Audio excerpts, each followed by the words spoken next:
ধর্ম উপদেষ্টা ডক্টর আফওয়ামা খালিদ হোসেন বলেছেন, বিতর্ক সৃষ্টি হয় এমন কিছু করবে না অন্তর্বর্তীকালীন সরকার। দুপুরে রাজশাহী ইসলামিক ফাউন্ডেশনের মতো বিনিময় সভা শেষে জাতীয় সংগীত পরিবর্তন ইস্যুতে সাংবাদিকদের প্রশ্নের জবাবে একথা বলেন তিনি। ধর্ম উপদেষ্টা বলেন, বর্তমানে আইনশৃঙ্খলা পরিস্থিতি স্বাভাবিক রাখাকে সবথেকে বেশি গুরুত্ব দিচ্ছে অন্তর্বর্তী সরকার।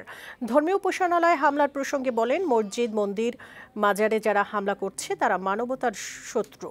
দেশের প্রচলিত আইন অনুযায়ী তাদের বিচার করা হবে। সব ধর্মের নিরাপত্তায় এই সরকার বদ্ধপরিকর বলেও জানান ধর্ম উপদেষ্টা।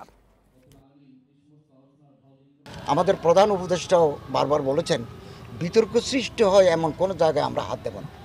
আমরা হলাম ইন্টারিম গভর্নমেন্ট, অন্তর্বর্তীকালীন সরকার। আমাদের দায়িত্ব হচ্ছে ল অ্যান্ড অর্ডার সিচুয়েশনকে রেস্টোর করা। আমাদের বাংলাদেশের যে ঐতিহ্য, কমিউনাল হারমোনি, সাম্প্রদায়িক যে সম্প্রীতি, সৌহার্দ্য যুগ যুগ ধরে আমরা বহন করে আসছি, এটা অটুট থাকবে। এবং আমি কেবল মুসলমানদের উপদেষ্টা নই, আমি হিন্দুদেরও, সনাতনী ভাইদেরও, বৌদ্ধদেরও, খ্রিস্টানদেরও, তাদের যেমন অধিকার আছে মুসলমানদেরও অধিকার সমান। এই অধিকারকে আমরা এক্সারসাইজ করতে চাই।